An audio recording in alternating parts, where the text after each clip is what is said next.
Hello, my dears. I am your Divya Sajid from Divu's Happiness Hub. കുറേ നാളുകൾ കഴിയുമ്പോഴേ എന്നുവെച്ചാൽ നമുക്കൊരു 10-60 വയസ്സൊക്കെ ആകുമ്പോൾ അല്ലെങ്കിൽ 50 വയസ്സൊക്കെ കഴിയുമ്പോൾ നമ്മളെ അറിയാവുന്ന നമ്മുടെ ഫ്രണ്ട്സോ ആരെങ്കിലുമൊക്കെ നമ്മളെ കാണുമ്പോൾ എന്താ ചോദിക്കുക, നിങ്ങളുടെ ബിസിനസ്സൊക്കെ നന്നായി പോകുന്നുവോ, അല്ലെങ്കിൽ ഇപ്പോൾ നിങ്ങൾക്ക് എത്ര വീടുണ്ട്, എത്ര കാറുണ്ട്, നിങ്ങൾ എത്ര ഏൺ ചെയ്യുന്നു എന്നാണോ ചോദിക്കുക. അവരെന്തായിരിക്കും ചോദിക്കുക ആദ്യമേ? നിങ്ങൾ ഹാപ്പിയാണോ, ജീവിതമൊക്കെ എങ്ങനെ പോകുന്നു, മക്കൾ എന്ത് ചെയ്യുന്നു? അപ്പോൾ നമ്മൾ എന്താ പറയേണ്ടത്? എൻ്റെ മക്കൾ സൂപ്പർബാണ്, ഏറ്റവും മികച്ച രീതിയിൽ അവരുടെ ലൈഫ് കൊണ്ടുപോകുന്നു എന്ന് വേണ്ടേ നമ്മൾ പറയാൻ? അങ്ങനെ നിങ്ങൾ ആഗ്രഹിക്കുന്നുണ്ടെങ്കിൽ നിങ്ങളുടെ കുഞ്ഞുങ്ങളെ കുഞ്ഞുനാൾ മുതൽ, ഇപ്പോൾ നമ്മൾ വിചാരിക്കുക നമ്മുടെ സമയമൊക്കെ കഴിഞ്ഞു, നമ്മളതൊക്കെ കഴിഞ്ഞല്ലോ എന്ന്. എന്നാൽ നമ്മൾക്കറിയാവുന്ന നമ്മുടെ ഫാമിലിയിലുള്ള അല്ലെങ്കിൽ നമ്മുടെ പരിചയത്തിലുള്ള നല്ല പാരൻസ് ആകാൻ പോകുന്നവർക്കും നിങ്ങൾക്കിത് ഷെയർ ചെയ്ത് കൊടുക്കാവുന്നതാണ് കേട്ടോ. അപ്പോൾ നിങ്ങൾ ഈ ദിവൂസ് ഹാപ്പിനെസ് ഹബ് ചാനൽ ആദ്യമായിട്ടാണ് കാണുന്നതെങ്കിൽ സബ്സ്ക്രൈബ് ചെയ്യണം, നിങ്ങൾ വീഡിയോസൊക്കെ ലൈക്ക് ചെയ്യണം, നിങ്ങളുടെ ഫ്രണ്ട്സിനൊക്കെ ഷെയർ ചെയ്യണം. അപ്പോൾ നമ്മുടെ കുട്ടികളെ ഏറ്റവും മികച്ചവരാക്കാൻ, പ്രൊഡക്റ്റീവാക്കാൻ എല്ലാ പാരൻസും ആഗ്രഹിക്കും. നമ്മൾ കഴിഞ്ഞു പോയില്ലെന്ന് ഓർത്ത് വിഷമിക്കുകയെന്ന് വേണ്ട. നമ്മുടെ കുഞ്ഞുങ്ങളൊക്കെ ചിലപ്പോൾ ഇതൊക്കെ കഴിഞ്ഞ് ഇത് ഏറ്റവും മികച്ചവരായിട്ടായിരിക്കും ഇപ്പോൾ കൊണ്ടുപോകുന്നത്. അതിന് നിങ്ങൾ താങ്ക്സ് ടു ഗോഡ് അല്ലെ, ദൈവത്തോട് എപ്പോഴും നിങ്ങൾ ഗ്രേറ്റ്ഫുൾ ആയിരിക്കണം. കാരണം ദൈവം നിങ്ങളെ ഗാർഡ് ചെയ്യാൻ ഏൽപ്പിച്ചതാണ് നിങ്ങളുടെ മക്കളെ.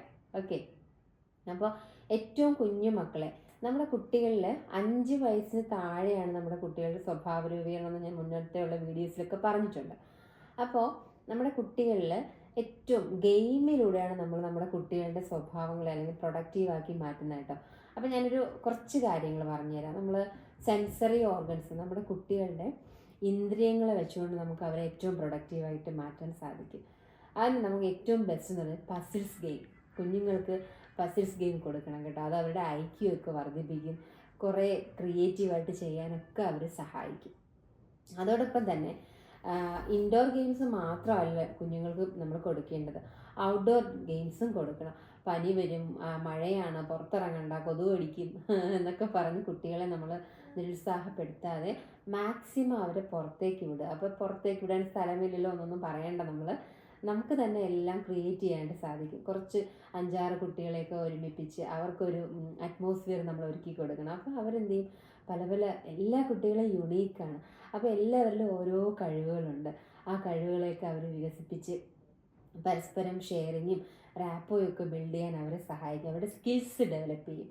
അതോടൊപ്പം തന്നെ നല്ല നല്ല മ്യൂസിക്കൊക്കെ കേൾപ്പിക്കണം കുട്ടികളെ. മ്യൂസിക് കേൾക്കുമ്പോൾ അവരറിയാതെ, ഇപ്പം നമ്മളായാലും മ്യൂസിക് കേട്ടുമ്പോൾ ജസ്റ്റ് ഒന്ന് നമ്മുടെ ബോഡി മൂവ്മെൻ്റ് ഒക്കെ ചെയ്യാറില്ല. അപ്പോൾ കുഞ്ഞുങ്ങൾ അതുപോലെ അവരുടെ ബോഡി മൂവ്മെൻറ്റ്സ് ഒക്കെ ചെയ്യും. അങ്ങനെ ബോഡി മൂവ്മെൻറ്റ് ചെയ്യുമ്പോൾ അവരിൽ എന്താവും, അവരുടെ ഹാപ്പി ഹോർമോൺസ് ഒക്കെ ഇൻക്രീസ് ചെയ്യും. അവർ അതിൻ്റെ റിതം, ആ കോർഡിനേഷൻ, ആ സ്റ്റൈലൊക്കെ അവർ വാച്ച് ചെയ്യും, അവരതൊക്കെ ശ്രദ്ധിക്കും. അവരുടെ ആ ഒരു കപ്പാസിറ്റി അവർ തനിയെ അതൊക്കെ വളർത്തിയെടുക്കും.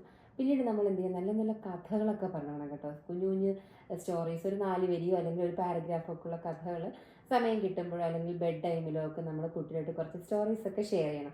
ഈ സ്റ്റോറീസൊക്കെ ഷെയർ ചെയ്യുമ്പോൾ നമ്മളും കുറച്ച് എക്സാജറേറ്റ് ആയിട്ട് കുറേ കാര്യങ്ങളൊക്കെ ഇട്ടൊക്കെ കഥ പറയാം കേട്ടോ. അപ്പോൾ എന്ത് ചെയ്യും, കുട്ടികൾക്ക് കഥകൾ കേൾക്കാൻ ഭയങ്കര ഇഷ്ടമാണ്. അപ്പോൾ അവരെന്ത് ചെയ്യും, വിഷ്വലൈസേഷൻ ചെയ്യും കേട്ടോ. അവരുടെ ഭാവനയൊക്കെ വർദ്ധിച്ച് അവർ പുതിയ പുതിയ ക്രിയേറ്റീവായിട്ട് കഥയെ വേറൊരു രീതിയിലൊക്കെ വഴിതിരിച്ചൊക്കെ കൊണ്ടുപോയിക്കളയും. അപ്പോൾ അങ്ങനെ കുട്ടികളുടെ ആ ഒരു ക്രിയേറ്റിവിറ്റി കൂട്ടാനായിട്ട് ഈ സ്റ്റോറി ടെല്ലിംഗ് വളരെ ഉപകാരമാണ്. അപ്പോൾ നമുക്ക് ഈ സ്റ്റോറി പറഞ്ഞു കൊടുക്കുമ്പോഴേ ഇടയ്ക്കിടയ്ക്ക് നമുക്ക് ക്വസ്റ്റ്യൻസ് ഒക്കെ ചോദിക്കാം. അപ്പോൾ കുട്ടികൾ ആൻസർ പറയും. അതുപോലെ അവരും ഇടയ്ക്കിടയ്ക്ക് ക്യൂരിയസ് ആയിട്ട് ക്വസ്റ്റ്യൻസ് ചോദിക്കും. അപ്പോൾ നമുക്കും അതിന് വളരെ രസകരമായ രീതിയിൽ ഉത്തരങ്ങൾ പറയാൻ സാധിക്കും. ഇനി കഥകളൊന്നും ഇല്ലെങ്കിൽ കേട്ടോ, നമ്മുടെ കുട്ടിക്കാലത്തെ കഥകളൊക്കെ അവർക്ക് പറഞ്ഞു കൊടുക്കാം. നല്ല രസമാണ് അവർക്കത് കേട്ടിരിക്കാൻ. നമ്മുടെ കഥ കേൾക്കാൻ ഏത് കുഞ്ഞുങ്ങൾക്കാണ് ഇഷ്ടമല്ലാത്ത. അപ്പോൾ നല്ല നല്ല കഥകളൊക്കെ പറഞ്ഞു കൊടുക്കാം. പിന്നെ എന്തറിയാമോ, ഈ കഥകളൊക്കെ കേട്ട് കേട്ട് ഇവർ ഇമാജിൻ ചെയ്ത് ഇവർ കുറച്ച് പുളുക്കഥകളൊക്കെ പറയും, കള്ളക്കഥകളൊക്കെ പറയുമ്പോൾ നമ്മൾ അയ്യേ ഇത് പുളുക്കഥയല്ലേന്ന് അവർ പിന്നെ ഡിസ്കറേജ് ചെയ്യാതെ ആണോ എന്നൊക്കെ നമ്മൾ വളരെ ക്യൂരിയസ് ആയിട്ട് കേൾക്കാതിരുന്നെങ്കിൽ കുട്ടികളുടെ ഈ ഭാവന ഇങ്ങനെ ഇമാജിൻ ആ പവർ വർദ്ധിച്ച് വേറൊരു ലെവലിലേക്ക് ആ കഥയെ അവർ കൊണ്ടെത്തിക്കും. അപ്പോൾ ഏറ്റവും ബെസ്റ്റ് കുട്ടികളെ പ്രൊഡക്റ്റീവ് ആക്കാൻ സഹായിക്കുന്നത് നമ്മുടെ ഈ സ്റ്റോറി ടെല്ലിംഗ് ആണ് കേട്ടോ. അപ്പോൾ നമ്മുടെ കുട്ടികളെ അതിനായിട്ട് നമ്മൾ തയ്യാറെടുപ്പിക്കണം. നമ്മുടെ ഇവിടെയാണ് കേട്ടോ ഈ വിദ്യാഭ്യാസ രീതിയാണ്. കുട്ടികളെ ഡേ കെയർ പോകുന്ന സമയം മുതൽ പിന്നെ അങ്ങോട്ട് എഴുത്തും വായനയും പഠിത്തവും ബുക്കും പേനയും ഒക്കെയാണ് കുട്ടികളുടെ ലൈഫ്. വെറുതെ ഈ പഠിത്തമൊന്നും അല്ലല്ലോ, ഇതിനപ്പുറം ലൈഫ് സ്കിൽ ലേണിംഗ് ആയിട്ടുള്ള കാര്യങ്ങൾ നമുക്ക് അവർ പറഞ്ഞു കൊടുക്കണം. ഇപ്പം മറ്റ് രാജ്യങ്ങളിൽ ഇപ്പോൾ ഷില്ലോങ് പോലെയുള്ള സ്ഥലത്ത്, ഹൈദരാബാദിൽ കുറേ കുറേ എഡ്യൂക്കേഷൻ, ഞാനിപ്പോൾ അടുത്തൊരു പിന്നെ റിസർച്ചിൽ അറിഞ്ഞതാണ്, വായിച്ചപ്പോൾ കിട്ടിയതാണ്. അവിടെയൊക്കെ കുട്ടികളെ ഡേ കെയറിലെ കൊണ്ട് ചെല്ലുമ്പോൾ ഒരു 3 days അവരെ ഒരു റൂമിനകത്ത് ഈ കുട്ടികളെ മാത്രം അവരവിടെ കവർ ചെയ്തിടും. എന്നിട്ട് അതിനകത്ത് CCTV ക്യാമറ വെച്ചേക്കും കേട്ടോ. എന്നിട്ട് അവിടെ കുറേ ബുക്സ്, മ്യൂസിക് ഇൻസ്ട്രുമെൻസുകൾ വെച്ചേക്കും, ഡോൾസ് വെച്ചേക്കും, പിന്നെ നമ്മുടെ ഈ കളറിപ്പയറ്റ്, കുമ്പ്, അങ്ങനെയുള്ള ആയുധങ്ങളൊക്കെ വെച്ചേക്കും. പിന്നെ എന്താണ്, ടോയ്സ് വെച്ചേക്കും, നമ്മുടെ ചിലങ്ക വെച്ചേക്കും. അങ്ങനെ കുറേ ഡിഫറെൻ്റ് ആയിട്ടുള്ള ഐറ്റംസ് ഒക്കെ ആ റൂമിനകത്ത് കാണും. ബലൂൺസ്, ചാടുന്ന പാവ, ആടുന്ന പാവ ഒക്കെ, മങ്കീസ് ഒക്കെ, മൂവ്മെൻറ്റ്സ് ഉള്ളത്, മൂവ്മെൻറ്റ്സ് ഇല്ലാത്ത, അങ്ങനെ കുറേ സാധനങ്ങൾ അവരിങ്ങനെ വെച്ചേക്കും. അപ്പോൾ ഈ കുട്ടികൾ ഏതിലാണ് ഇവർ കൂടുതൽ, അപ്പോൾ പഠിപ്പിക്കുന്നില്ല എന്നല്ല, പഠിപ്പിക്കുകയും ചെയ്യും. അതോടൊപ്പം അവർക്ക് കൂടുതൽ അവരുടെ എന്തിലാണ് അവർ ഫോക്കസ് ചെയ്യുന്നത് വാച്ച് ചെയ്യാൻ സഹായിക്കും. അങ്ങനെയുള്ള സിസ്റ്റമൊക്കെ നമ്മുടെ ഇവിടെ കൊണ്ടുവരണം കേട്ടോ. അപ്പോൾ കുട്ടികൾ കുറച്ചുകൂടെ ഇന്നോവേറ്റീവ് ആക്കാനായിട്ട് സാധിക്കും. അപ്പോൾ ഈ കുട്ടികൾ 2-3 ദിവസം അവർ ഏതിലാണ് കൂടുതൽ ഫോക്കസ് ചെയ്യുന്നത്. ഇപ്പോൾ ഒരു കുട്ടി എന്താണ് പുസ്തകങ്ങളെടുത്ത് നല്ല ഡ്രോയിങ് ഒക്കെ വരയ്ക്കാനും കളറടിക്കാനൊക്കെ ശ്രമിക്കുന്നെങ്കിൽ അവന് പഠിത്തത്തോടൊപ്പം അതുകൂടി അവർ എന്ത് ചെയ്യും, എക്സ്ട്രാ ഫോക്കസ് കൊടുത്ത് അതും കൂടി കൊണ്ടുവരും. ഇപ്പോൾ മൂവ്മെൻറ്റ് ചെയ്യുന്നൊരു ടോയെ നോക്കി നിൽക്കുന്ന കുട്ടിയാണെങ്കിൽ അവന് കൂടുതൽ ഡാൻസിനോടായിരിക്കും ഇൻട്രസ്റ്റ്. അപ്പോൾ അതും കൂടി വളർത്തിയെടുക്കും. അങ്ങനെ കുട്ടികളുടെ കഴിവിനെ അവർ വളർത്തിയെടുക്കും. പിന്നെ അവിടെ എന്താണ്, എനിക്ക് തോന്നുന്നു ഒരു അപ് ടു 5 ആ ക്ലാസ് വരെ കുട്ടികൾക്ക് ബുക്സും പേനയും പെൻസിലും ഒന്നും ഇല്ല കേട്ടോ. വെറുതെ ഇങ്ങനെ കണ്ട് കേട്ട് ഓറൽ സ്റ്റഡീസാണ്. കുറേ കാര്യങ്ങൾ വായിക്കാനും പറയാനും സംസാരിക്കാനും ഒക്കെ അവർ പഠിക്കുകയാണ്. എഴുതുന്നത് പിന്നീടാണ്. വളരെ പതിയാണ് എഴുതാൻ പഠിക്കുന്നത്. കുട്ടികൾ വളരെ നല്ല ഫാസ്റ്റായിട്ട് പറയാനും സംസാരിക്കാനും കാര്യങ്ങൾ ചെയ്യുന്നതൊക്കെ വളരെ ആക്റ്റീവ് ആവുന്നു. അപ്പം നമ്മുടെ കുട്ടികളെ പ്രൊഡക്റ്റീവ് ആക്കാൻ വേണ്ടി നമുക്ക് ചെയ്യാവുന്ന കുഞ്ഞു കുഞ്ഞു കാര്യങ്ങളാണ്. ഏറ്റവും നന്നായിട്ട് അവർക്ക് ബിൽഡിംഗ് ബ്ലോക്സ് ഒക്കെ നമ്മൾ വാങ്ങിച്ചു കൊടുക്കണം കേട്ടോ.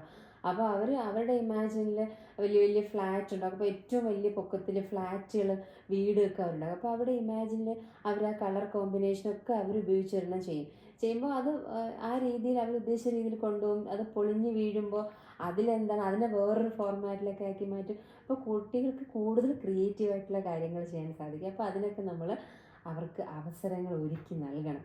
അപ്പോൾ നമ്മുടെ ഏറ്റവും ഇത് ചെയ്യേണ്ടത് 5 വയസ്സിൽ താഴെയുള്ള കുഞ്ഞുങ്ങൾക്കാണ് കേട്ടോ.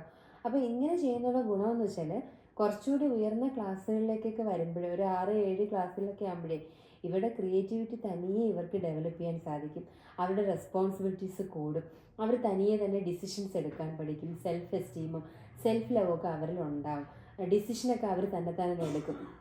എന്തെങ്കിലും കാര്യങ്ങൾ വന്നു കഴിഞ്ഞാൽ ഇതിപ്പോൾ ഇങ്ങനെ ചെയ്യാം, അങ്ങനെ ചെയ്യാമെന്നൊക്കെ ഉള്ള നല്ലൊരു കേപ്പബിളാവും നമ്മുടെ മക്കൾ.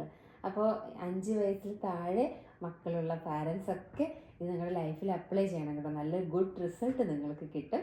അപ്പോൾ ഈ വീഡിയോ നിങ്ങൾക്ക് നല്ല യൂസ്ഫുള്ളായി എന്ന് തോന്നുന്നുണ്ടെങ്കിൽ നിങ്ങൾക്ക് മറ്റുള്ളവർക്ക് ഷെയർ ചെയ്യാം. നിങ്ങൾക്കിത് സബ്സ്ക്രൈബ് ചെയ്യാം. Thank you all. Love you all. I am your Divya Sajith from Divoos happiness hub.